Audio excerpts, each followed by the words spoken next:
Azab pedih untuk George W. Bush yang musnahkan rakyat Irak. Akhirnya si tua ini kini dikuliti Senat Amerika. Doa warga Irak terkabul.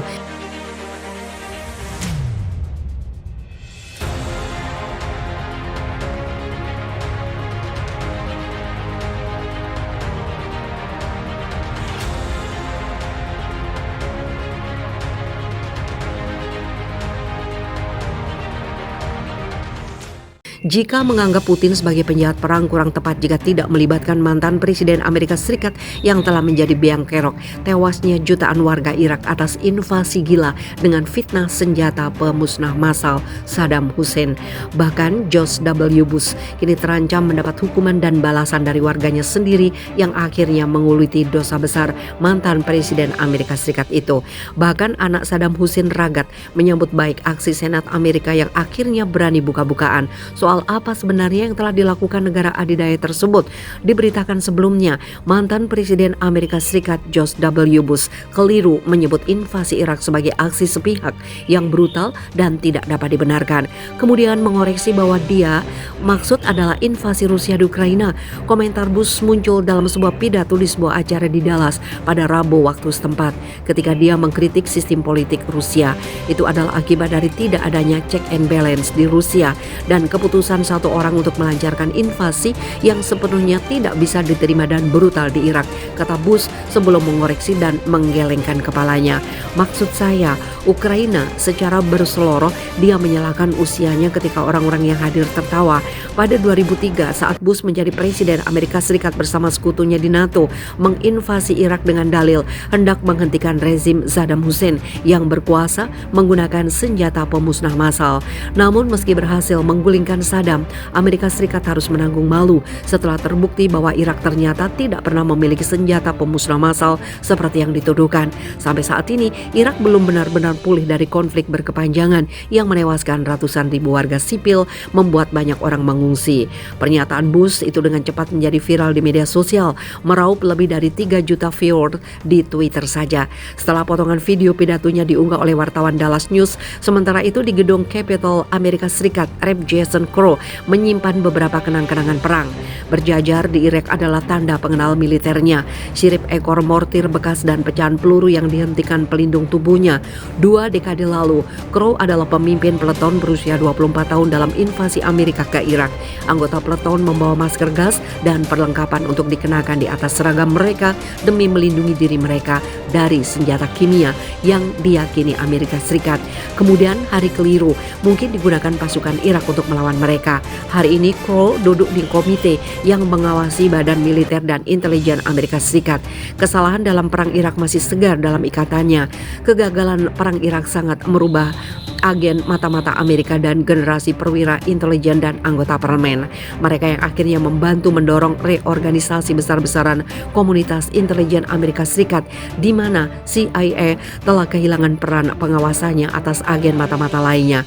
Dan reformasi dimaksudkan untuk memungkinkan analis mengevaluasi sumber dengan lebih baik dan menantang kesimpulan untuk kemungkinan adanya bias. Tetapi pernyataan yang pada akhirnya salah tentang program senjata nuklir, biologi, dan kimia Irak berulang kali dikutip untuk membangun dukungan untuk perang di Amerika dan luar negeri.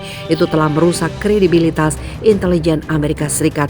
Sebanyak 300.000 warga sipil tewas dalam 2 dekade konflik di Irak. Menurut perkiraan Universitas Brown, Amerika Serikat kehilangan 4.500 tentara, menghabiskan sekitar 2 triliun dolar Amerika Serikat hanya untuk perang Irak, termasuk kampanye berikutnya di Irak dan Suriah.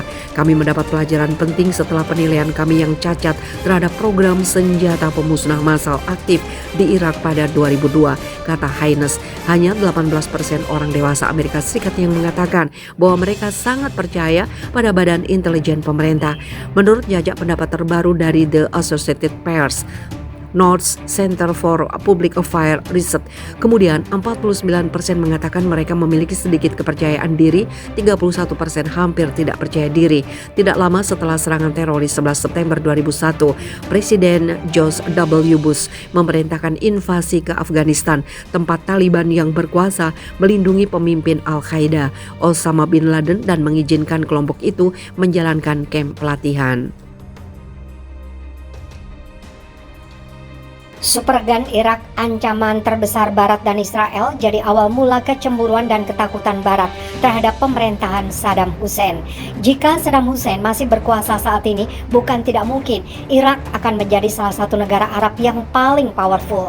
Apalagi jika sampai Irak berhasil dengan senjata superpowernya yang bisa dibilang supergun. Senjata itu sangat ditakuti dunia hingga perancangannya saja dihabisi. Kewaspadaan Barat menciptakan propaganda busuk yang menyeret sang presiden ke kehancuran. Kini 20 tahun sudah invasi yang dilakukan Amerika Serikat terhadap Irak. Putri Saddam Hussein mengaku dapat perintah oleh sang ayah untuk terus memperjuangkan bangsa dan negaranya. Maka dari itu, Ragat Saddam Hussein merupakan salah satu ancaman besar bagi Barat karena Ragat dikabarkan menjadi satu-satunya keturunan Saddam Hussein yang mampu memimpin dan memberikan komando untuk berjuang. Sementara itu, jika saja sang ahli artileri asal Kanada, Garrett Bull, sebagai perancang utama meriam raksasa tidak dibunuh secara misterius, senjata yang diproduksi di Irak itu akan menjadi supergun yang bisa menjangkau Israel. Pembuatan meriam raksasa ini merupakan bagian dari proyek yang dinamakan Project Babylon atau Project Babel atas perintah penguasa Irak ketika itu, Saddam Hussein. Proyek ini melibatkan pembangunan serangkaian senjata super. Desainnya didasarkan pada penelitian dari proyek HAP tahun 1960-an yang dipimpin oleh ahli artileri Kanada.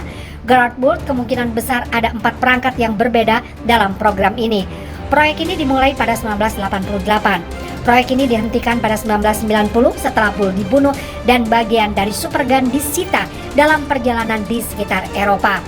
Komponen yang tersisa di Irak dihancurkan oleh Perserikatan Bangsa-Bangsa setelah Perang Teluk Persia 1991. Larasnya akan memiliki panjang 156 meter atau 512 kaki dengan lubang 1 meter atau 3,3 kaki. Awalnya dimaksudkan untuk digantung dengan kabel dari kerangka baja, akan memiliki tinggi lebih dari 100 meter atau 300 kaki di ujungnya. Perangkat lengkapnya memiliki berat sekitar 2.100 ton, larasnya saja berbobot 1.655 ton. Ini adalah senjata ruang angkasa yang dimaksudkan dengan menembakkan proyektil ke orbit, sebuah tema karya Bull sejak Project HAP.